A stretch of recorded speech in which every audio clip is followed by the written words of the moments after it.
Bueno, buenos días de nuevo. Reanudamos la sesión con la primera mesa redonda sobre el modelo de derechos humanos para la discapacidad y el Comité sobre los Derechos de las Personas con Discapacidad de las Naciones Unidas. En primer lugar, va a intervenir el profesor Jonas Ruskus, profesor del Departamento de Trabajo Social de la Universidad Vytautas Magnus en Lituania. Ha sido vicepresidente del Comité de los Derechos Humanos de Personas con Discapacidad de Naciones Unidas en 2 periodos, del 15 al 18 y del 19 al 22, y consejero y miembro de la Junta Directiva de Organizaciones de la Sociedad Civil, incluido el Centro de Derechos Humanos de Lituania, la Comunidad del Arco de Kaunas, dirigida a promover la dignidad e inclusión social de personas con discapacidad intelectual. Y también es miembro de la Asociación Lituana para la Vida Independiente. En resumen, es un súper experto en el tema que nos ocupa y le cedo inmediatamente la palabra.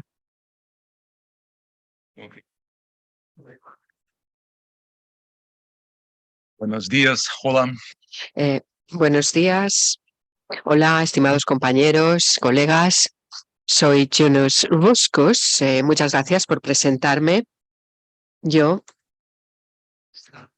voy a hablar sobre los estándares y las normas y sobre la Convención sobre los Derechos de las Personas con Discapacidad, y hablaré del modelo de las Naciones Unidas de discapacidad, y después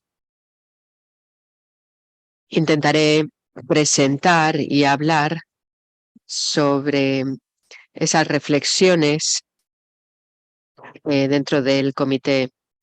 Pero antes de comenzar, me gustaría, bueno, ya he empezado, me gustaría empezar dando las gracias a los organizadores por un congreso muy significativo, de derechos humanos para la discapacidad. Muchas gracias por invitarme como persona que ha ostentado cargos como el de vicepresidente en el comité que se ha mencionado.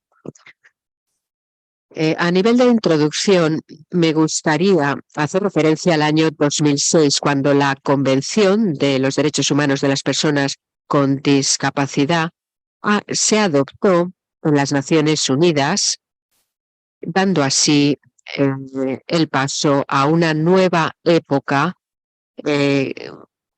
con un enfoque transversal. Este tratado es el primero en esta calidad que reconoce la agencia jurídica de todas las personas con discapacidad como sujetos de derechos humanos con independencia de la condición que tengan y con independencia también del estatus y el papel que desempeñen en la sociedad. El CPRD, como comité, establece obligaciones que deben observarse, que deben respetarse. Al ser parte en un tratado internacional, incluyendo los Estados asumen deberes y obligaciones en virtud del derecho internacional para proteger y preservar los derechos humanos, incluidos los de las personas discapacitadas, y de una manera igualitaria. La adopción de la Convención obliga también a revisitar las injusticias históricas sufridas por las personas con discapacidad a nivel global y poner freno a esa injusticia y a la marginación estructural en base a la discapacidad, para también luchar contra esta exclusión en la sociedad. El comité, como otros consejos de las Naciones Unidas, desempeña un papel crítico a la hora de asegurar el cumplimiento del convenio en los estados firmantes. Me gustaría también hablar de mí un poquito.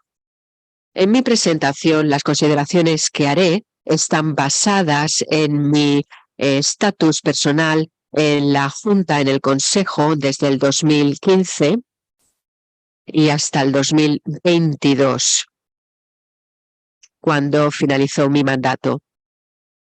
Mi papel en el comité consistió en trabajar en la jurisprudencia CPD, incluyendo el estudio de los informes emitidos, la implantación de la Convención en los estados las provisiones, las recomendaciones a la hora de prestar apoyo a los estados, a la hora de cumplir las obligaciones internacionales en virtud del convenio, de la convención. También he trabajado en mi puesto a nivel de declaraciones, comunicaciones y demás. El ser nombrado para el papel de ponente también, bueno, de cara a España, fue para mí todo un honor y asumí un papel muy activo en la implantación del convenio en España, lo que supuso tener múltiples reuniones con las representaciones y las organizaciones españolas. Me gustaría reconocer los informes tan importantes de SERIMI, la organización de España, que proporcionó dichos informes al comité.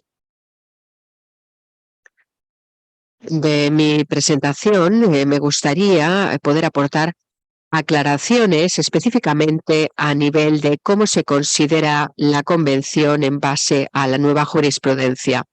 En primer lugar, subrayaré la razón de ser y la sustancia del modelo de Naciones Unidas de discapacidad, y en este sentido hablaré también de la jurisprudencia, de cómo se ha actualizado, y hablaré de jurisprudencia adoptada por el Comité en 2022, concretamente en relación con discapacidad en los niños, también en relación al empleo, y mencionaré las observaciones del Comité para España en relación a esos aspectos.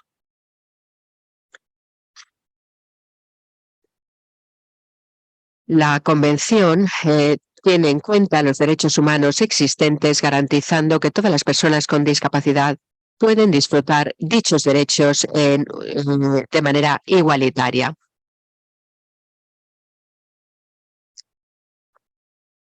Se trata de descartar también los modelos anticuados de discapacidad a nivel médico para pasar a los asumidos por las Naciones Unidas, para evitar la marginación social de las personas en base a sus discapacidades. Hasta cierto punto, la deshumanización de las personas con discapacidad se ha promovido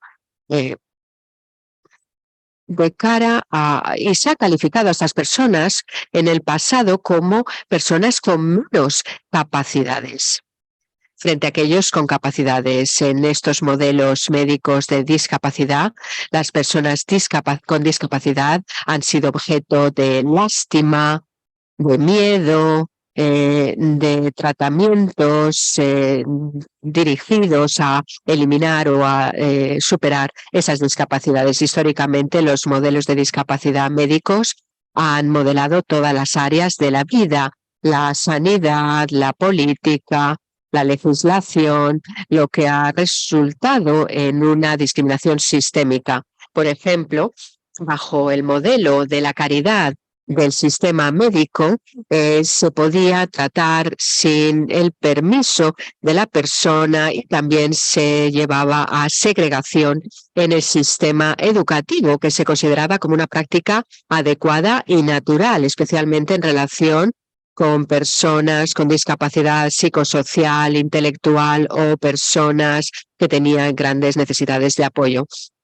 Frente a ese modelo de la caridad médica, las Naciones Unidas han reconocido que las personas con discapacidad son personas sujeto de derechos humanos. El artículo 1 dice que el objetivo de ese nuevo modelo es proteger la igualdad de todos los derechos, todos los seres humanos y las libertades fundamentales para todas las personas con discapacidad, y promover el respeto de la dignidad humana inherente. Esa dignidad y esa libertad están en la misma esencia del modelo de las Naciones Unidas. En cuanto a dignidad, las personas con discapacidad tienen el derecho a ser respetadas y valoradas por sí mismas, con un Estado igualitario y con oportunidades igualitarias a los de los demás miembros de la sociedad. En términos de libertad, las personas con discapacidad tienen el derecho a actuar sin limitaciones y para ello poder cumplir sus objetivos vitales, y la limitación de la dignidad y la libertad constituye discriminación. La Convención sitúa a todas las personas con discapacidad en una situación de igualdad con independencia de su discapacidad o de su tipo de discapacidad y en virtud del derecho internacional. En cuanto al artículo 5, concretamente, dice que el Comité defenderá el modelo de las Naciones Unidas de discapacidad, reconociendo que la discapacidad es un constructo social, que la discapacidad forma parte también de la diversidad y que la discapacidad no debe ser entendida como base para la discriminación en materia de derechos humanos. Forma parte de la identidad, lo que significa que los estados tienen que tomar la diversidad de estas personas como algo a tener en cuenta. Ahora me gustaría pasar a hablar de cuestiones relacionadas específicamente con la discapacidad a raíz de las recomendaciones para España del comité.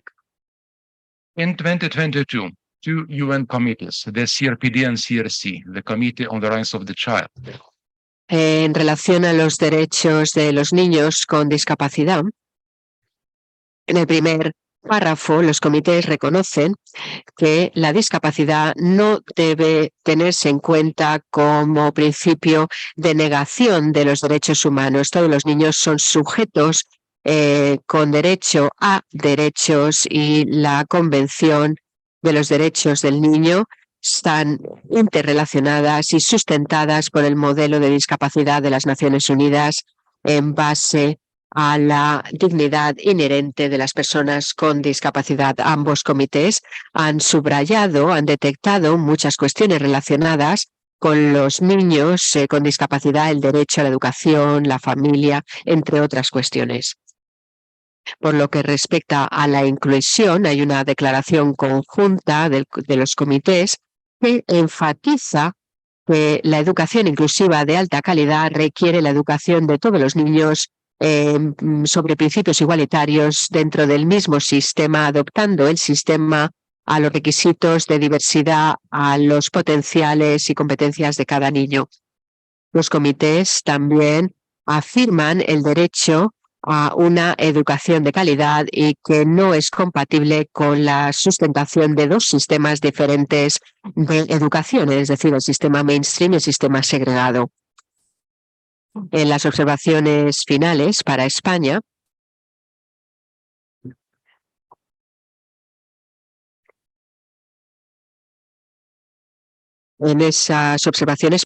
como digo, en el 2019 el comité subrayó la cuestión de la educación inclusiva y expresó preocupaciones en relación al progreso limitado por parte del Estado, incluyendo, por ejemplo, la falta de un plan de acción para la inclusión. España mantiene, en cualquier caso, todas las provisiones de reglamentación y se incluye, el autismo y otras discapacidades que siguen recibiendo una educación segregada. El comité ha recomendado para España en su informe del 2018, concretamente el artículo 6 del protocolo, que se tomen medidas para que la educación inclusiva sea un derecho y para que todos los alumnos, con independencia de sus características, tengan un derecho a las mismas oportunidades dentro del mismo sistema de enseñanza. Además de ello, el comité, en su recomendación, lanzó un comunicado especial en relación a lo que se refiere a evitar, por ejemplo, discriminación con respecto al síndrome de Down y eliminar el modelo médico de discapacidad por completo para dar paso a una plena inclusión a todos los niños con discapacidad y que se tomen medidas para asegurar que la educación inclusiva se considera un derecho y que se dé a todos los alumnos con discapacidades, con independencia de sus características personales, el acceso a acceder a oportunidades de educación inclusiva. En la Declaración Conjunta sobre los Derechos de los Niños con Discapacidad, los dos comités explícitamente hacen referencia al derecho de los niños a la vida familiar como parte integral del modelo de las Naciones Unidas. Las partes deben asegurar este derecho de los niños con discapacidad. Los comités están de acuerdo en que todos los niños, para un desarrollo armonioso de su personalidad, deben crecer en el seno de una familia que les proporcione felicidad, comprensión y estabilidad. Los dos comités han expresado la preocupación profunda sobre la institucionalización de los niños con discapacidad y convocan a las partes a que desarrollen herramientas y apoyos para los niños dentro de la comunidad. En el 18, en las observaciones finales, el comité expresó su preocupación por lo que respecta al hecho de que los niños con discapacidad se institucionalicen y dice que se tomen medidas para garantizar la desinstitucionalización de todos los niños. Se recomienda a España que tome medidas inmediatas que pongan fin a esa institucionalización de los niños con discapacidad y que desarrollen entornos familiares seguros en la comunidad.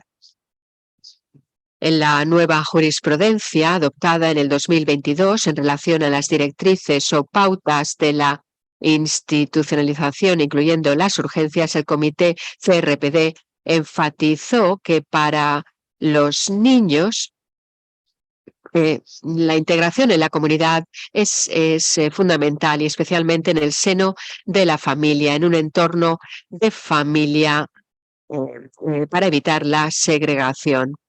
La segregación vulnera la Convención. Los niños con discapacidad, como todos los niños, tienen un derecho fundamental a vivir en el seno de una familia y también en la comunidad. El artículo 31.3 dice que las partes deben proporcionar información completa, servicios y apoyo a los niños y a sus familias. El Comité CRPD, en sus directrices, dice que las partes deben garantizar que el apoyo proporcionado a los niños y a sus familias no refuerce la segregación o la negligencia, sino que apoyen a los niños a la hora de conseguir su potencial. El derecho a vivir de manera independiente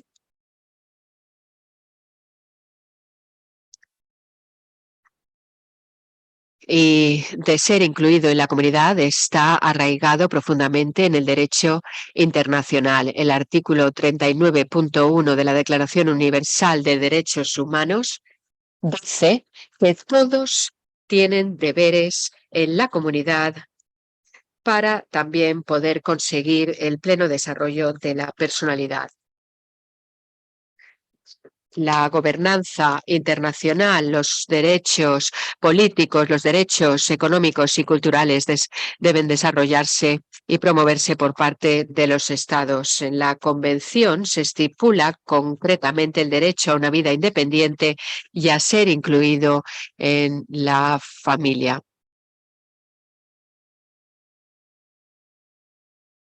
Las personas con discapacidad de 6 a 8 en Europa son un gran número en toda Europa y muchas de esas personas y los adultos viven en instituciones. Los entornos institucionales han demostrado que crean discapacidades secundarias. Estar confinado en una institución supone una falta de autonomía personal. Es una privación de la capacidad personal y también una falta de respeto a la persona en sí, negándoles la autodeterminación las directrices en relación a la institucionalización del 2022 en relación también a las urgencias es un documento muy importante y viene influenciado por el modelo de las Naciones Unidas de discapacidad. Es muy importante tener en cuenta que estas guías o directrices son el resultado de procesos altamente participativos en el que los comités han trabajado mucho en el aspecto de la diversidad junto con las organizaciones de representantes. Se han preparado esas directrices también en consulta conjunta en coalición con las organizaciones de defensa. Las directrices reconocen la institucionalización como una de las formas más violentas contra las personas con discapacidad. Y no todos los niños no solo de los niños con discapacidad, sino también de cualquier persona con discapacidad. En estas directrices, el comité llama a las partes a combatir todas estas formas de discriminación y también la institucionalización, incluyendo los hogares grupales, prefiriendo los hogares grupales o tutelados frente a las instituciones. Se debe reconocer la institucionalización como una forma de violencia contra las personas con discapacidad. El comité llama a las partes a priorizar el desarrollo de toda una serie de servicios de apoyo en la comunidad, en el seno de la comunidad. Por lo que se refiere a España, en las observaciones finales del 2019, el Comité CRPD subrayó el acceso limitado a la asistencia personal, la falta de un enfoque basado en los derechos humanos a la hora de proporcionar un apoyo individualizado. También habló de la inversión continuada necesaria por parte de la financiación pública en la construcción de nuevas instituciones residenciales para las personas con discapacidad. Todas las personas con discapacidad tienen derecho a la asistencia personal, a un acceso a una amplia gama de apoyo dirigido y centrado en la persona y la autogestión en la entrega de servicios, discontinuar y frenar, la financiación pública para construir instituciones residenciales y, sin embargo, que se invierta en formas de vida independiente en el seno de la comunidad, incluyendo la asistencia personal. Asimismo, la desinstitucionalización de todas las personas con discapacidad sigue siendo uno de los temas, una de las cuestiones que ponen más retos y ello no les excusa de seguir investigando para evitar una institucionalización perpetua. Me gustaría hablar también del trabajo realizado en Hungría en el 2019 por parte del Comité CRPD, que demostró claramente que la institucionalización de las personas con discapacidad es algo vinculado intrínsecamente a la negación de sus capacidades personales sobre la base de su discapacidad, incluyendo la hospitalización forzada. La reforma legislativa que reconoce la capacidad de todas las personas con discapacidad, con independencia de la intensidad o de su discapacidad, debe conducir a la desinstitucionalización, como dicen las directrices del Comité CRPD, con un enfoque transdisciplinar en el que se preserve la identidad y la personalidad de la persona y en base a la misma esencia del modelo de las Naciones Unidas. El modelo de discapacidad de las Naciones Unidas marca los estándares a cumplir por las partes del convenio de la Convención.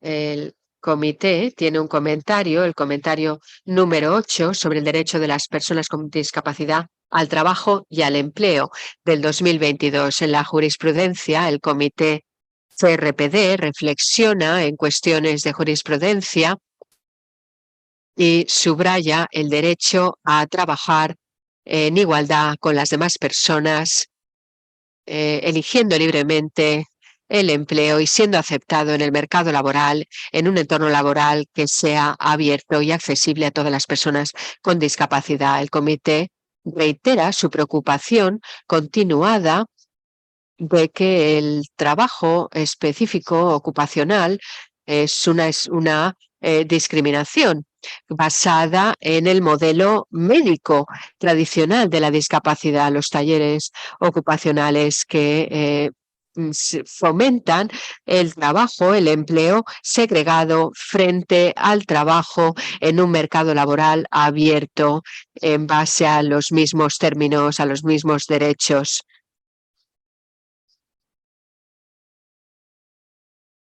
El trabajo y el empleo basado en el modelo de las Naciones Unidas asume la obligación de las partes de garantizar entornos de trabajo que sean abiertos, inclusivos y accesibles a todas las personas con discapacidades, vital y central a la hora de garantizar ese trabajo de calidad, el galvanizar el concepto de empleo ocupacional mencionado antes. En base al comentario número 8, las modificaciones y ajustes individualizados deben dirigirse a que la persona con discapacidad pueda cumplir las necesidades inherentes al trabajo de manera igualitaria y también con una remuneración igualitaria, con distintas medidas que garanticen la calidad en el empleo para las personas con discapacidad. Por lo que se refiere a España, en el 2019 el comité expresó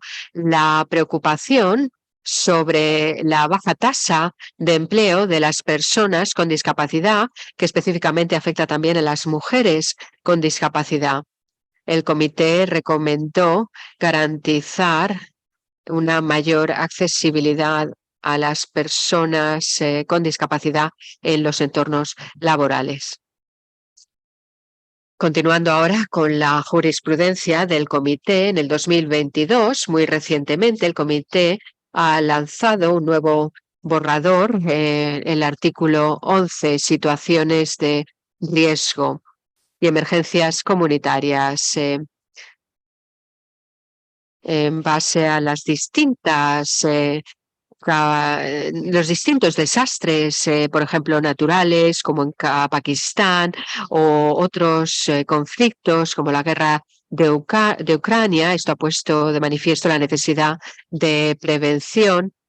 Y también, por ejemplo, considerando el cambio climático con sus efectos negativos, está convirtiéndose en una fuente de marginación y desigualdad social. Hay una intersección estrecha entre las desigualdades preexistentes relacionadas con la discriminación, la falta de existencia y las discapacidades existentes en las medidas de reducción de riesgos relacionados con desastres como los que hemos mencionado. El comité manifiesta que los estados han hecho pocos avances en cuestiones de reducción y gestión. En este sentido, como miembro del Consejo, hemos visto que estas personas, las personas con discapacidad, son muchas veces doblemente perjudicadas por estas situaciones. El modelo de discapacidad de las Naciones Unidas requiere el reconocimiento de las personas con discapacidad como parte de la diversidad de la humanidad, de los seres humanos, y que se les proporcione apoyo para que puedan vivir como el resto de las personas. En este sentido, también prevé el modelo de las Naciones Unidas en estos casos de desastre natural. Y finalmente, las obligaciones de la Convención CRPD es una vía del modelo de derechos humanos de discapacidad. Es un conjunto de derechos humanos que busca la restauración de la plena capacidad jurídica de todas las personas con discapacidad, la provisión de negación de la libertad sobre la base de la discapacidad. Busca también la concienciación en toda la sociedad de los derechos de las personas con discapacidad y que ésta se promocione, y también busca que se forme a todos los profesionales que trabajan en la toma de decisiones en relación con las personas con discapacidad. Es importante también seguir concienciando sobre las capacidades de estas personas en relación a la formación. Como digo, se deberá formar a todos los profesionales, incluyendo también el sector judicial, los profesionales del sector judicial, los maestros, los trabajadores sociales, los jueces, cualquier profesional en conexión con las personas con discapacidad. En relación al concepto de educación inclusiva, es importante que se realicen consultas activas, significativas y eficaces con la diversidad de organizaciones de representantes de las personas con discapacidad en relación en base al concepto de igualdad inclusiva. Teniendo en cuenta a todas las organizaciones de representantes de las personas autistas, de las mujeres con discapacidad, grupos que requieran un apoyo más intenso. Muchas gracias a todos por su atención.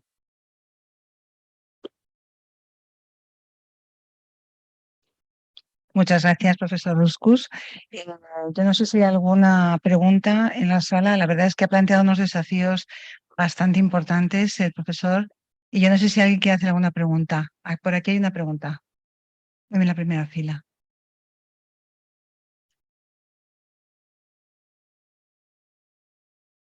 Bueno, muy buenos días. Le agradezco mucho por su brillante exposición y quería aprovechar para hacerle una pregunta desde lo académico, porque en mi tesis doctoral he trabajado los modelos de discapacidad y desde lo académico no coincido con abordar un enfoque de derechos humanos. Perdón. No termino de comprender por qué han llamado desde el comité un modelo de derechos humanos y no un enfoque de derechos humanos. Quizás usted me pueda ayudar a comprender. Sé que Teresia de Jenner, la admirada Teresia de Jenner, ha tenido influencia desde lo académico en situar, ¿no?, como un modelo de derechos humanos, pero le consulto porque mi mayor preocupación, entre varios argumentos, es que hablar de un derecho que un modelo de derechos humanos pueda invisibilizar la lucha de las personas con discapacidad. Como si dijéramos que en relación a las mujeres, haciendo un paralelismo, hablásemos de un modelo de derechos humanos en relación a las mujeres y no siguiéramos hablando de un feminismo, de distintas, ¿no?, olas del feminismo. A ver si lo puedo cerrar de manera mejor para que me entienda mi preocupación. ¿Por qué se habla de modelo de derechos humanos y no de enfoque de derechos humanos? El modelo social puede ser revisado y es necesario, pero ¿por qué el comité ha adoptado esa? Bueno, lo aprovecho porque nunca tuve la oportunidad de preguntárselo a alguien que haya desde el comité liderado esta cuestión. Muchas gracias.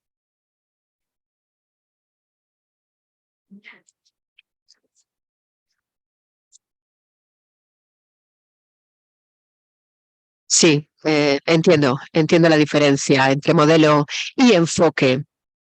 Bien, el modelo es un marco, el modelo es sistémico. Cuando hablamos de enfoque, esa palabra, ese término no tiene la acepción sistémica. Es ahí donde veo yo la diferencia y lamento que mi inglés no sea más preciso, pero como digo, hablamos de marco en el modelo y hablamos de marco sistémico. Por ejemplo, un modelo basado en la caridad, un modelo médico, entendemos que tiene un marco. Hablamos también de marco político y hablamos de sistémico, por tanto, un enfoque no lo es. De ahí el hecho de que se haya elegido el término modelo, el modelo de derechos humanos de discapacidad frente a enfoque. Enfoque no implica explícitamente o no hace referencia a esa lucha contra la opresión cuando hablamos de modelo. Yo, bueno, supongo que es sinónimo en ese sentido con enfoque sistemático. Podríamos decir enfoque sistemático. Es un modelo que ya incluye ese cariz de sistémico. The last, very short. So, Brevemente, el modelo social y el modelo de derechos humanos son diferentes. Hay análisis confeccionados, por ejemplo, elaborados por Rachel Denneger, que hablan de la diferencia y estoy completamente de acuerdo con eso. Y también el modelo social. Bueno, hay otros expertos aquí en estas salas que son más expertos que yo, que pueden explicar el modelo social, pero yo entiendo el modelo de derechos humanos en discapacidad basado exclusivamente en el modelo de derechos humanos. Es un poquito diferente. El énfasis es el de los derechos humanos, que implica la diversidad, el reconocimiento de las personas con discapacidad. O sea que son perspectivas ligeramente diferentes, diría yo. Muy bien, muchas gracias. Muchas gracias, Jonas, por esta panorámica de lo que habéis hecho en el comité. Tengo un comentario sobre el último punto. Soy Richard del Reino Unido. Todos los comentarios que has hecho a lo largo de los años sobre el comité y antes y después, bueno, desde hace tiempo también, ¿por qué los estados parte siguen continuando institucionalizando? Porque es un problema en toda Europa. Desde el año 2008, cuando el documento entró en vigor y también el de la educación inclusiva, porque vemos más documentos sobre la segregación y no de lo contrario, a pesar de lo que dices.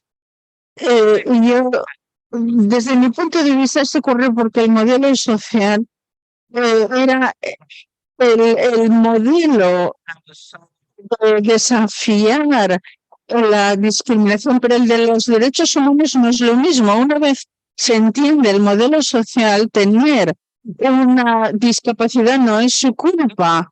Esto pertenece a la sociedad, tenemos derecho a ser tratados como todos los demás. Una vez entienden esto, cambia la manera en la que se ve a ellos mismos y se quieren convertir en protagonistas políticos. Hay una desconexión entre la convención tal como ha sido aplicada por el comité y el movimiento de derechos humanos, que parece rechazar esta autonomía para cuestionar los gobiernos. Y ese es mi diagnóstico de por qué no están funcionando las cosas. ¿Tú qué piensas? Yo, en esta última diapositiva y en la nota final, lo que he querido decir es que las decisiones políticas legislativas respecto de las personas que no tienen discapacidad son los que toman las decisiones y hace falta mucha más participación y consultas con las personas de diversidad funcional, los que representan la diversidad de discapacidades, como he mencionado en la última diapositiva. Por eso hemos propuesto este concepto de igualdad inclusiva. El segundo es que, ¿por qué? Porque hay una especie de retraso, de vuelta atrás por parte de los estados, construyendo nuevas instituciones para institucionalizar a la gente. Yo creo que tuve una comunicación informal con la Comisión Europea sobre esto después de la investigación que se llevó a cabo y parece que los que están ahí no se dan cuenta del modelo de derechos humanos de la discapacidad. No entienden la esencia de ese modelo. Y en la comisión dicen, nosotros damos el dinero a los estados partes. Bueno, pues es su responsabilidad. Pero, pero ¿hay algún tipo de control sobre el uso de ese dinero en los estados partes? La gente con discapacidad no están implicados de manera significativa en estas consultas. Y yo creo que desde mi punto de vista en Hungría hay otra cuestión en relación con el poder judicial, que es una comunidad bastante conservadora. Y yo veo incluso organizaciones de personas con discapacidades hablando de los derechos civiles y políticos en relación, por ejemplo, con los tratamientos forzosos o la privación de la capacidad legal. Todavía hay una resistencia muy fuerte por parte de ese colectivo o colectivos que se resisten. Yo, por ejemplo, en un país de la Unión Europea hablé con un juez del Tribunal Supremo y dijo, nunca vamos a cambiar los fundamentos jurídicos. Nunca.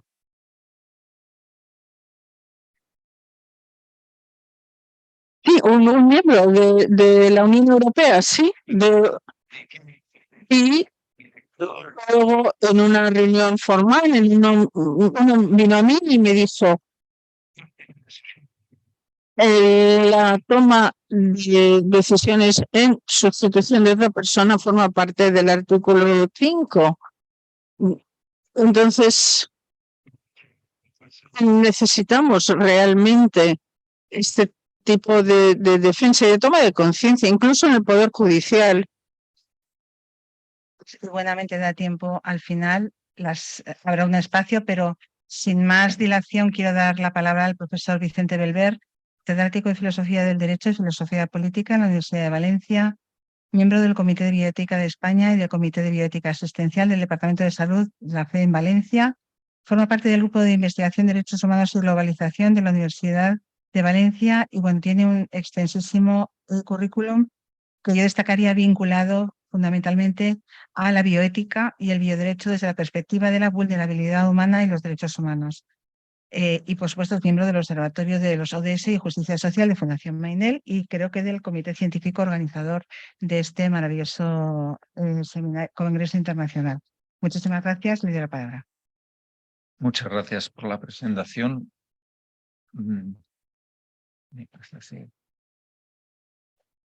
Bueno, mientras comienzo, como la profesora Solanes y yo hemos sido codirectores de los 6 congresos que se han celebrado hasta el momento, alguien podría pensar, bueno, se ha tardado mucho en llegar al Congreso sobre Derechos Humanos y Discapacidad. Entonces, quiero poner de manifiesto 2 cosas. La primera, que no quisimos en ningún momento que este congreso tuviera lugar sin la colaboración con CERMI, porque me parecía que carecía de sentido. Y CERMI tiene un congreso bianual sobre esta cuestión. Y gracias a la participación de Antonio Luis Martínez Pujalte, que en este congreso ha ejercido como codirector, pues pudimos encontrar una fecha idónea para su celebración. Y por otro lado, hay que recordar que no se ha hecho hasta el momento, si no me equivoco, cuáles han sido los temas abordados en las 5 ediciones anteriores del Congreso sobre Derechos Humanos. El primero trató sobre migración en plena crisis migratoria del 2015 o 2016, no recuerdo. El segundo trató sobre los ODS recién salidos del horno. El tercero sobre justicia climática. El cuarto sobre educación. El quinto sobre lucha contra toda forma de discriminación y el sexto, derechos de la discapacidad. Por lo tanto, pensamos que el elenco de temas ha sido bastante, ha atendido a las prioridades del momento, ¿no? Y el de la discapacidad, pues también queríamos hacerlo cuanto antes y ahora ha sido una coyuntura propicia. Dicho esto, paso a presentar mi ponencia en la que básicamente me pregunto cómo debemos lograr lo que todos pretendemos. Y todos pretendemos que las personas con discapacidad disfruten de los derechos humanos como cualquier otro, ¿no? Entonces podemos hablar de si es una perspectiva o es un modelo de derechos humanos. Son cuestiones conceptuales muy importantes, pero todos los que estamos en la academia y los que estamos en la calle aspiramos a lo mismo, es decir, a que realmente todas las personas tengan igualdad en el disfrute de derechos, tengan discapacidad o no la tengan. Y para eso, ayer se nos ponía de manifiesto pues, que no bastaba con que hubiese una convención, también lo ha dicho Jonas. No basta ni siquiera que los ordenamientos jurídicos de los estados se adapten a la convención. Buen esfuerzo ha hecho España en los últimos años para lograrlo. No basta con que, y esto es muy importante, está pendiente de hacerse y ayer se señaló que queda mucho para hacer, con que los jueces interpreten correctamente las normas y las apliquen, ¿no? De acuerdo con el espíritu de la convención. Es importante un cambio cultural de fondo, ¿no? Y para eso, pues, hay muchos ámbitos en los que actuar. He hablado de las leyes, de la interpretación de las leyes.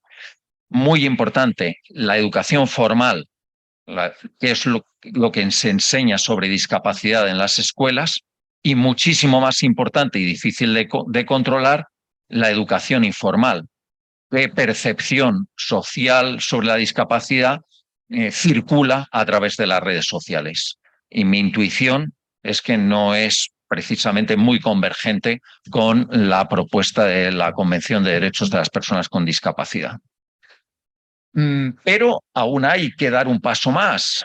Hay que llegar a las políticas públicas, y no las políticas públicas directamente relacionadas con la discapacidad, sino el conjunto de las políticas públicas. Por ejemplo, la contratación pública tiene que integrar la perspectiva de la discapacidad. La cooperación internacional, lo veíamos ayer, tiene que integrarla. Y así todas las políticas públicas tienen que incorporar esta perspectiva, porque de otro modo no conseguiremos que permee el espíritu de la Convención y garantizar la igualdad de derechos como pretendemos. Y en esta labor de conseguir que realmente alcancemos la meta de la igualdad en el disfrute de los derechos, un papel muy importante lo llevan a cabo los órganos consultivos y supervisores. Estos órganos consultivos y supervisores se dan en el plano internacional, en el nacional y en el local. Yo aquí hago muy rápida referencia a algunos de ellos. En el plano internacional, sin duda, Jonas nos ha estado hablando de él, el gran protagonista es el Comité de Derechos de las Personas con Discapacidad. A nivel nacional, tenemos órganos consultivos, concretamente en España, como el Consejo de Estado, el Consejo General del Poder Judicial, el Consejo Fiscal o el Comité de Bioética de España, del que he sido miembro hasta junio de este año pasado, y que han de hacer su labor consultiva incorporando esta perspectiva, pero teniendo muy claro que nadie les ha dicho hasta el momento que tienen que hacerlo así. Y ahora hablaré de la concreta experiencia del Comité de Bioética de España. Y luego los comités locales, los comités de evaluación, los comités de ética asistencial. Bueno, hasta que no consigamos que todo agente que actúa en el ámbito político tenga incorporada esta perspectiva de discapacidad, pues estaremos muy lejos de conseguir los objetivos que pretendemos. Voy a hacer una breve referencia para conectar con la intervención de Jonas sobre los órganos de los tratados como supervisores del cumplimiento de los tratados de derechos humanos. Y esto, para los que sepan derecho internacional de los derechos humanos, pues les pido disculpas porque, en fin, les puede resultar un poco tedioso, pero hay que recordar que los convenios internacionales de derechos humanos suelen tener un comité creado con el objeto de supervisar el grado de cumplimiento de ese convenio por parte de los estados que lo han ratificado. Y ese comité está integrado por personas independientes, expertas, que hacen fundamentalmente tres cosas. Hacen muchas, pero yo quiero destacar tres.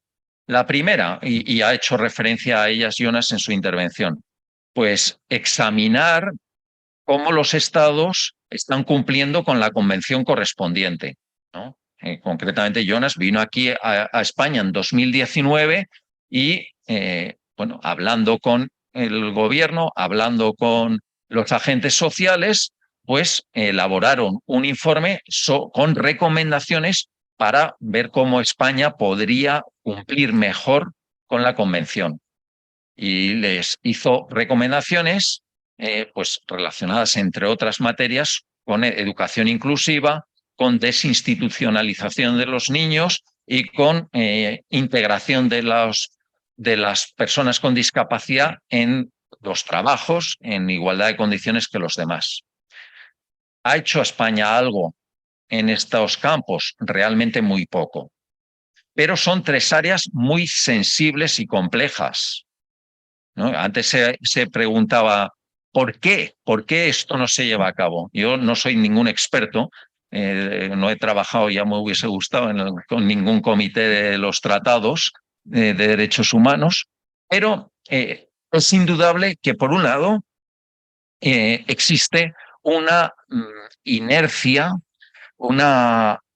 inercia cultural muy fuerte para pensar pues que un niño con autismo vaya a estar mejor en una escuela, en una clase donde los otros 29 no son autistas, que con otros niños autistas. Hay una gran inercia a pensar que eso sea mejor. En segundo lugar, los centros no cuentan con los recursos. Quizá haya lentitud en la incorporación de esos recursos humanos, de infraestructura, etcétera, de procedimientos. Sí, hay lentitud, ¿no? Pero son muy costosos. Y en tercer lugar, como también decía Jonas, es el propio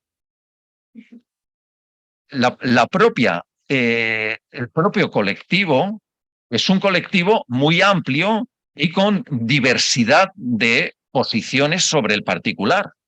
Entonces, habiendo una posición fundamental, por así decir, oficial, existen otras perspectivas dentro del colectivo de la discapacidad que no ven ese tránsito con igual claridad. Entonces, lo razonable sería actuar progresivamente, y actuar, como se ha dicho, con la complicidad de las personas con discapacidad, logrando que sean ellos los primeros que se conviertan en agentes de este cambio social. Y la otra posibilidad es llevar a cabo una ruptura. ¿Cuándo se debe optar por la progresividad y cuándo por la ruptura? Pues es una cuestión prudencial. Y entre la progresividad y la ruptura, pues hay cursos intermedios de acción que convendrá explorar. ¿Y por qué vengo a decir todo esto? Porque Jonas ha hablado de las observaciones generales que aprueban los comités de los tratados y concretamente el Comité de Derechos de las Personas con Discapacidad, ha hablado de esas observaciones generales como jurisprudencia. Jurisprudencia. Claro, la jurisprudencia es un término con una connotación muy fuerte, porque lo que viene a decir es que cuando el juez se ha pronunciado en un determinado sentido, las cosas son así y no pueden cambiar y se tienen que ejecutar de inmediato. ¿Es realmente ese el peso que tienen las observaciones generales? Indudablemente no. Y con esto lo que quiero subrayar es que siendo muy importantes,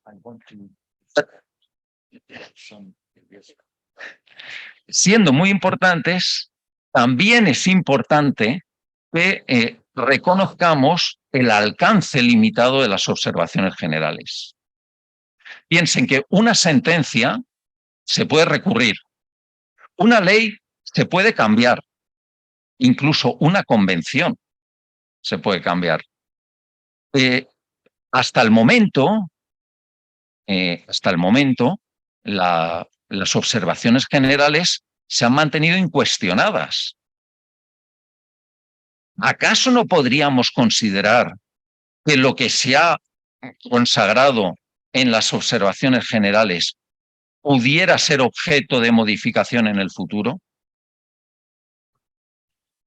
Me parece que este punto es importante porque creo que en el buen entendimiento de lo que es el derecho internacional público y el derecho internacional de los derechos humanos, no debemos dar ni menos, pero tampoco más peso a las observaciones generales del que les corresponde.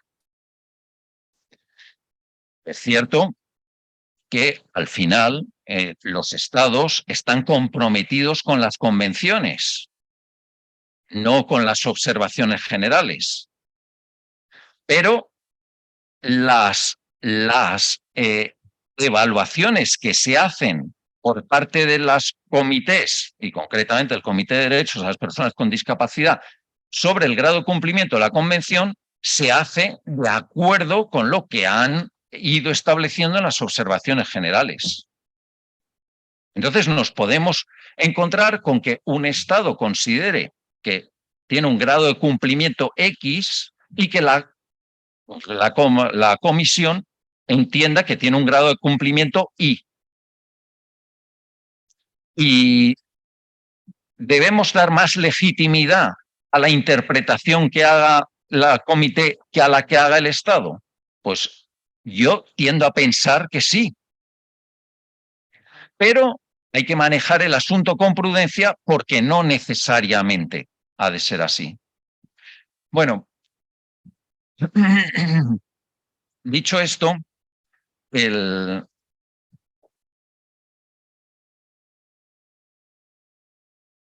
voy a pasar a hablar ya no del papel que desempeña, el importante papel que desempeña un comité internacional, como es el Comité de Derechos de las Personas con Discapacidad, en su labor de supervisión para alcanzar la meta del igual disfrute de los derechos humanos por parte de las personas con discapacidad, sino voy a centrarme en el papel de un órgano mucho más modesto, de ámbito nacional y que no tiene ninguna función supervisora, sino una función meramente asesora en cuestiones relacionadas con la bioética.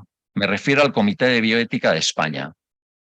En este caso también es un órgano colegial formado por 12 miembros independientes, nombrados a propuesta del Ministerio en 6 de sus integrantes y del Consejo de distintos ministerios del Gobierno y 6 por parte del Consejo Interterritorial de Salud. Entre sus funciones está elaborar informes, bien a solicitud de las administraciones públicas o bien por iniciativa propia. Este comité tiene unas características muy distintas en función del país en el que nos encontremos.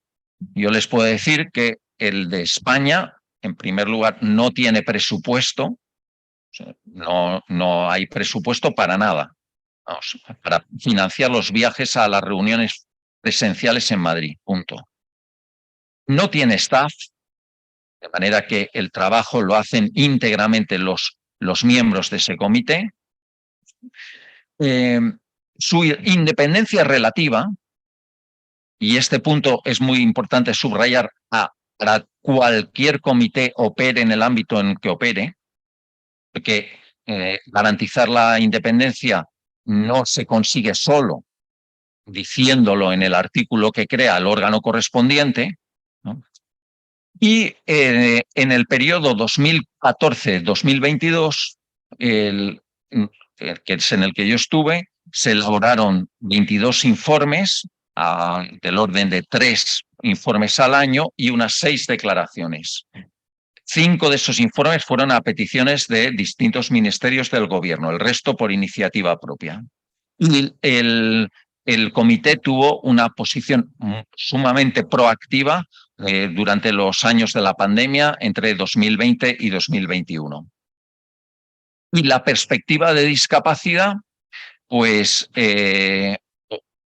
fue incorporada por intuición y de manera paulatina. Y digo por intuición porque como puede ver, ni la ley que crea el comité ni el reglamento de funcionamiento interno establecen nada al respecto.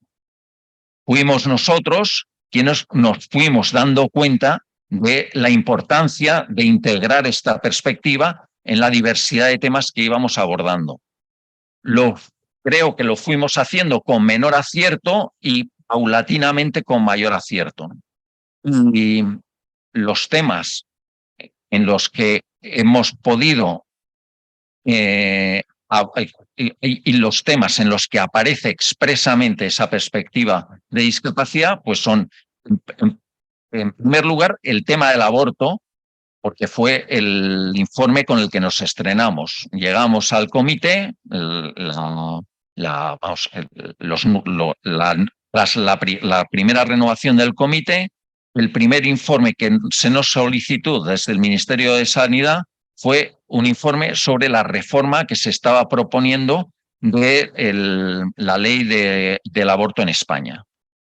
Fue una pésima manera de estrenarse porque, como pueden imaginar, el tema del aborto es bastante controvertido en la sociedad y también en un órgano plural como era el nuestro. Y antes de apenas conocernos, empezar a deliberar y a discutir sobre una cuestión tan controvertida no facilitaba el que nos integráramos mejor. En cualquier caso, tomamos nota en ese informe precisamente de lo que se contemplaba en el informe elaborado por el Comité de Derechos de las Personas con Discapacidad, por primera vez, el primer informe que hizo sobre el grado de cumplimiento de la Convención por parte de España, y en el que se decía lo que ya se mencionó ayer, el que la discapacidad no es una razón que justifique un plazo distinto para llevar a cabo el aborto.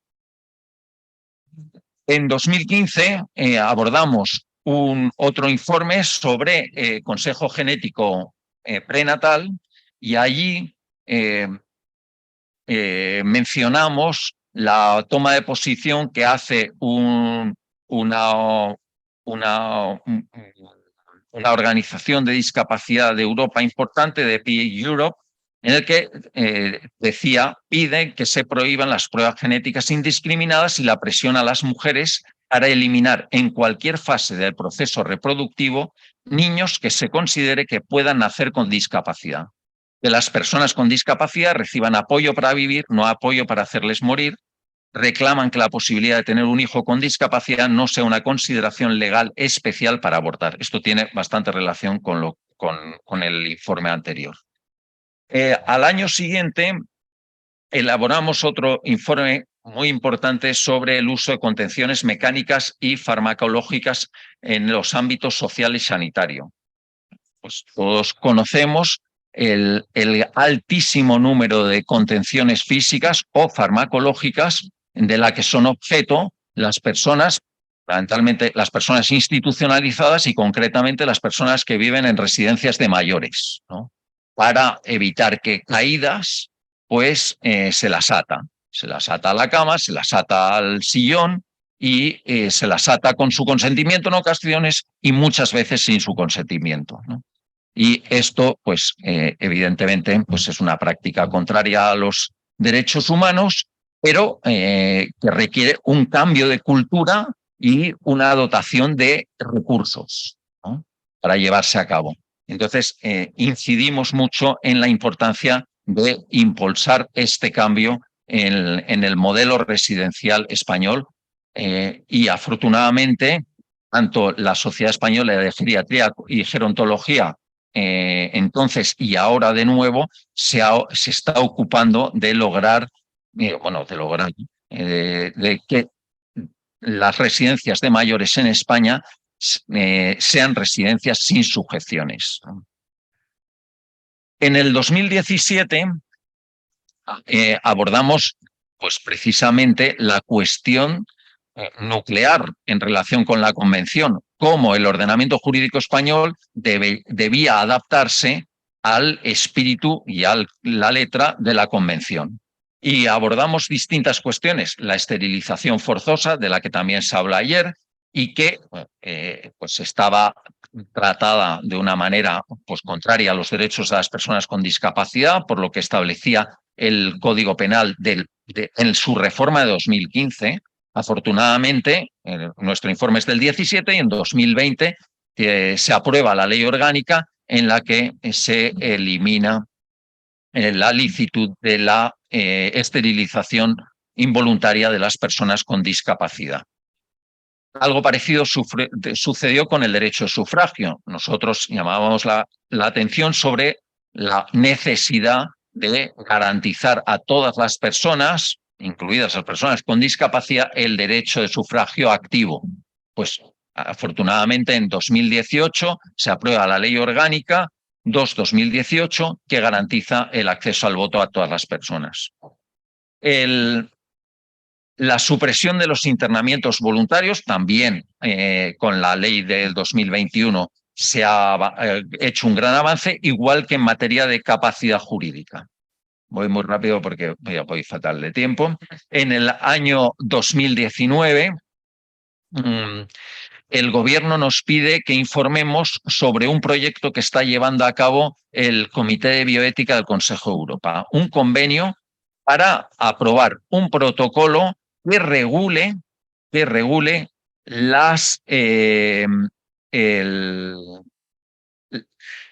los ingresos y tratamientos involuntarios de las personas con trastornos mentales. Uno puede decir cómo un órgano creado para la defensa de los derechos humanos, como es el Consejo de Europa, se plantea aprobar un protocolo que busque regular los tratamientos e ingresos involuntarios de las personas con enfermedades mentales, ¿no? Bueno, pues la razón que daban era que como se está haciendo muy mal en muchos países miembros del Consejo de Europa, si aprobamos un protocolo, conseguiremos que se haga un poco menos mal. Y de nuevo aquí se plantea el problema. ¿Qué hacemos? Aprobar un protocolo que sabemos que no es convergente con el espíritu de la Convención, pero que puede ayudar a que los internamientos involuntarios se hagan en menos ocasiones y de forma menos irracional, o mantenemos una posición de firmeza, de rechazo, y por tanto no regulamos nada, a unas sabiendas de que los Estados miembros del Consejo de Europa pues, seguirán aplicando sus legislaciones nacionales en las que contemplan internamientos involuntarios para personas con trastornos mentales con relativa facilidad. Bueno, Evidentemente nosotros nos manifestamos en contra de que se aprobara ese protocolo, finalmente no se aprobó, pero la cuestión es cómo están las personas que ahora mismo que son objeto de internamientos involuntarios en los países en los que se lleva haciendo, en los que se está haciendo, ¿no? Pues hay menos supervisión.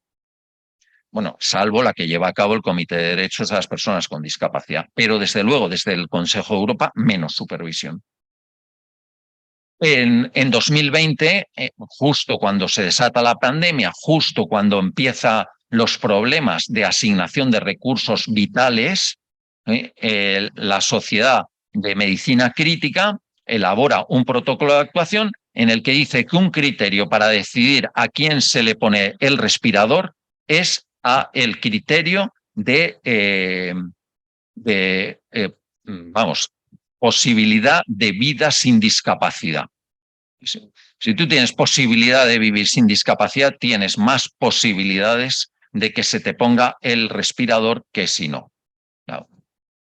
Se utilizó un criterio de discapacidad, se utilizó un criterio de edad y la gente murió en las residencias y la gente con discapacidad se quedó al margen de los respiradores. Afortunadamente, esta situación trágica duró poco porque pronto empezaron a llegar recursos, pero se puso de manifiesto como el criterio utilitarista más rampante alentaba sin ningún problema de conciencia social en la toma de decisiones en esta materia, ¿no? Nosotros nos manifestamos en contra desde el Comité de Bioética de España y instamos al gobierno a que adoptara un protocolo de actuación que evitara esta forma de discriminación. Y bueno, esto era el... Bueno, posteriormente, aunque el orden de las diapositivas está invertido, hicimos una declaración sobre el acompañamiento, el derecho al acompañamiento, ¿no? Como recordaréis, pues en aquellos tiempos en los hospitales entraba el paciente y punto. Pero claro, el paciente con discapacidad, el paciente menor de edad, el paciente con una situación de particular vulnerabilidad por lo que sea, es un paciente que no puede estar solo, ¿no? Entonces nosotros urgimos a que se adoptaran protocolos de actuación para que las personas en situación de particular vulnerabilidad fueran acompañadas en todo momento. Y en 2020, ya en octubre, se estaba tramitando una ley de eutanasia en el Congreso. Ni el Congreso ni el Gobierno nos solicitó un informe sobre la eutanasia, sobre la reforma, bueno, sobre la ley de eutanasia. Nosotros entendíamos que era ridículo que el Comité de Bioética de España, órgano o asesor oficial en cuestiones de bioética, no se pronunciara en un momento tan crucial como era el de tramitarse una ley, pero tampoco nos parecía correcto, elegante, pronunciarnos sobre una proposición de ley cuando no se nos había pedido la opinión. Entonces hicimos un informe en términos generales sobre lo que supone la regulación de la eutanasia y dedicamos un capítulo especial a la eutanasia y a la discapacidad. Y recogimos pues las opiniones de la relatora especial sobre derechos de la discapacidad que había abordado esta cuestión y evidentemente manifestamos pues lo que también se señalaba en la ponencia de ayer, el riesgo de discapacitismo en regular a la hora de regular esta materia, sobre todo si establecíamos como uno de sus supuestos habilitantes pues el que se señalaba ayer, ¿no? El padecimiento crónico, ¿no? Que habla directamente de discapacidad, ¿no? Y acabo ya en 2002, el último informe, 22, el informe con el que quisimos despedirnos fue un reconocimiento, un informe sobre el cuidado a las personas mayores en el marco del sistema sociosanitario, porque nos parecía que en 2020, en general, no solo en España, sino en el mundo, todos nos dimos muchos golpes de pecho sobre lo mal que lo habíamos hecho con las personas mayores, sobre la necesidad de revisar completamente el modelo sociosanitario en España y en el resto del mundo, pero como cabía esperar, en cuanto pasó las olas más altas de la pandemia, pues este asunto quedó arrumbado en el rincón de los intereses políticos, ¿no? Entonces nosotros ahí hablamos pues y con esta cita casi acabo, ¿no? Pues como la radicalidad con que se adoptaran algunas de estas medidas, me refiero a esos triajes discriminatorios o a esos aislamientos que llevaron pues, a que las personas pues, con edad y discapacidad muriesen en las residencias, la radicalidad con que se adoptaron algunas de esas medidas no solo tuvo que ver con la necesidad de dar una respuesta inmediata y contundente a la expansión de un virus que resultaba letal para la población anciana en una alta proporción. De alguna manera se asentaba sobre un modo de proceder consolidado según el cual las personas mayores y dependientes deben ser cuidadas, pero no consultadas sobre cómo hacerlo. Este paternalismo, por bien intencionado que esté, no es conforme con la dignidad de la persona. La Convención de Derechos de las Personas con Discapacidad dejó definitivamente claro que la discapacidad del tipo que sea no puede justificar la adopción de medidas sobre personas sin contar con ellas en igualdad de condiciones que con las demás. Muchas gracias.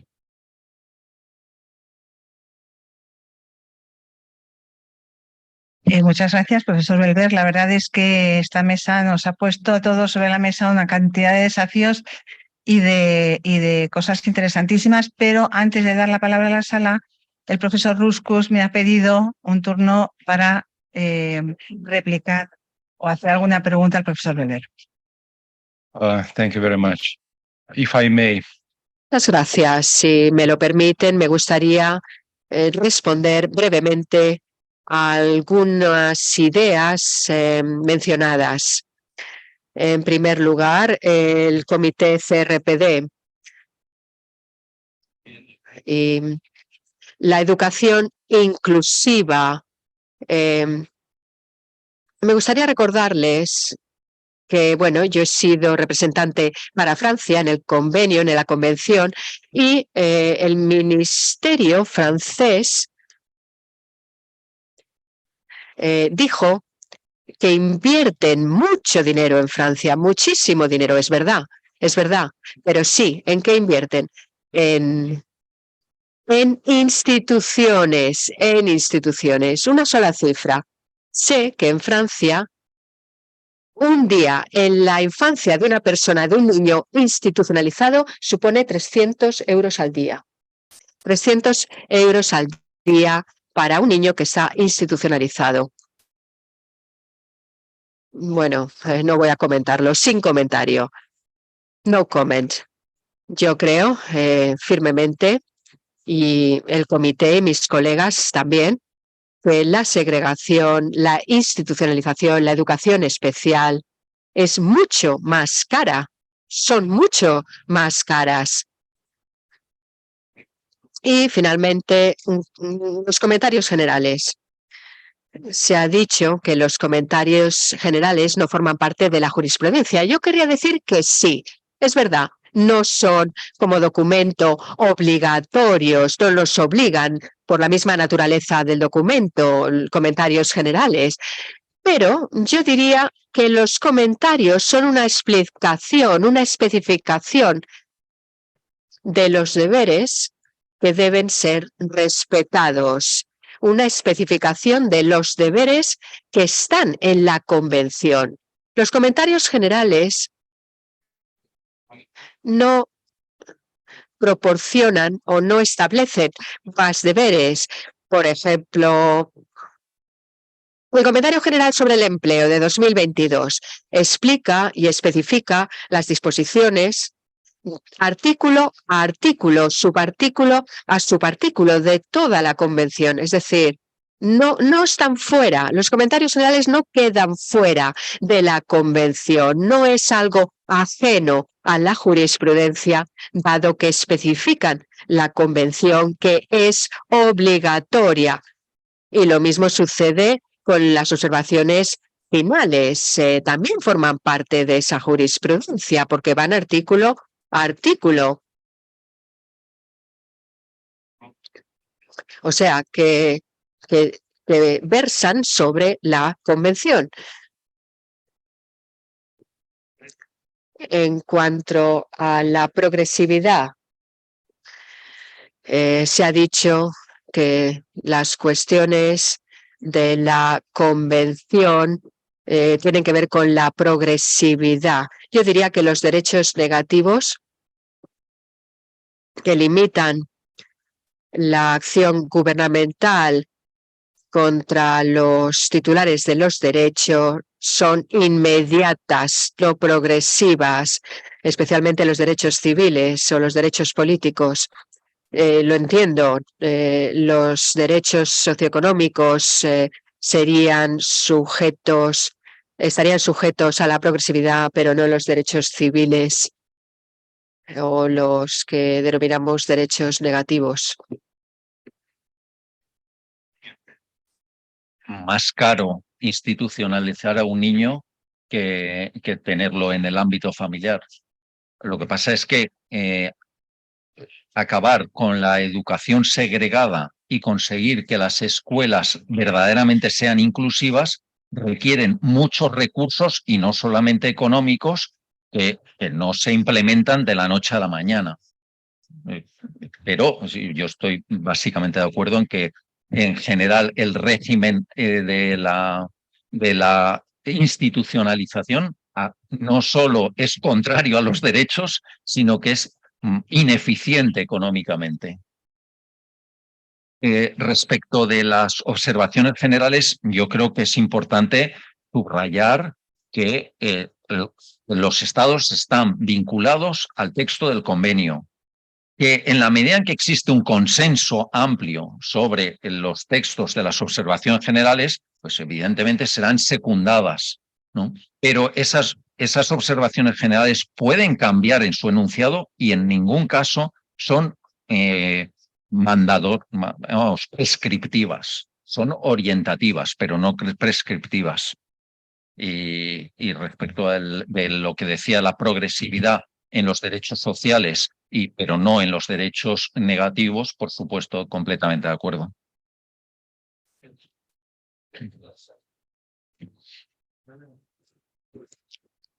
Preguntas aquí. Esta pregunta llevaba desde la intervención anterior. Sí. Sí, buenos días. Así aprovecho y pregunto por los dos. En primer lugar, muchas gracias y enhorabuena por las ponencias. Voy a tratar de ser súper breve, pero de verdad. Me he quedado descolocada cuando Richard Rieser ha comentado la prevalencia del modelo social sobre el modelo de derechos humanos. Para mí el modelo de derechos humanos nos da un lenguaje de derechos único y especial que nos sirve y nos fundamenta en todo el trabajo jurídico. El modelo social es el pensamiento, por decirlo de alguna manera, pero el modelo de derechos humanos para mí es mi herramienta jurídica. Sin él no podría hablar nunca de discriminación. Luego, con respecto a esa dualidad que ha habido entre el profesor Vicente Belver y el profesor Ruskus, en cuanto a los tratados internacionales y las observaciones generales, yo creo que hay un tema de contexto. El tratado internacional es un acuerdo que se llega hasta donde se puede por parte de los estados. Todos los que conocemos la convención siempre decimos que si se la hubieran leído no la habrían firmado porque no tenían ni idea de lo que estaban firmando, pero que, por ejemplo, a través de la observación general número 2 relativa a la accesibilidad, tenemos la herramienta que por fin dice que la carencia de accesibilidad es discriminatoria, cuestión que en la convención no podía caber. Yo sí que creo que son una argumentación jurídica de primera magnitud, sí que creo que los tribunales las van incorporando, creo que son esenciales porque mantienen un estándar universal de interpretación. Ya es difícil un convenio internacional, su aplicación a nivel global.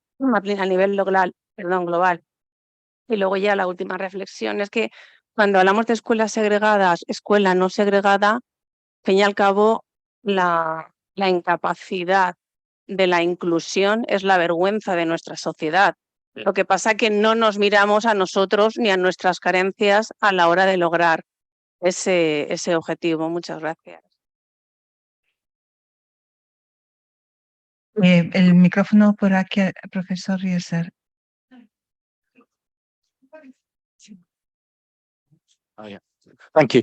2 quick points. One, I don't agree with you, Professor, because I believe that the general comments are part of the treaty and exemplify and specify the treaty and therefore count in international law in the same way. And so if a country has accepted the convention, it should also be bound by the general comments. It's very clear, very clear. No room for argument as far as I can see internationally. Why don't you take a judicial case to deal with it? I'm not talking about that. The second point I want to make is this: it's often said that the UNCRPD brought in no new rights. Before the convention, there was no international right to accessibility. It's a new right. So there are new rights in the convention. The issue on Article 12 for people with psychosocial issues was not covered before. El artículo 12 en la convención dice, pues bueno, de hecho si lo lees hay muchos nuevos derechos que inevitablemente tenían que estar ahí, que tenían que estar en la convención, no podían estar acomodados en ningún otro lugar. Por tanto, deberíamos dejar de decir que no hay nuevos derechos. Sí que hay muchísimos nuevos derechos y tenemos que pasar a su implementación. Una rapidísima, que estamos súper fuera de tiempo.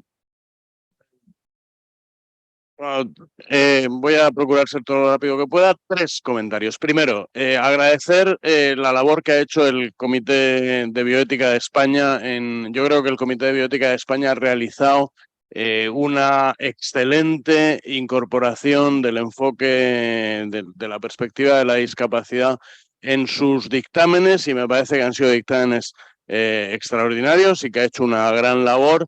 Y yo creo que eso hay que agradecerlo. El profesor Vicente Viver lo ha puesto de manifiesto, y yo tengo que decir, aunque él no lo ha dicho, que probablemente el principal responsable de que eso haya sido así es precisamente el profesor Vicente Viver.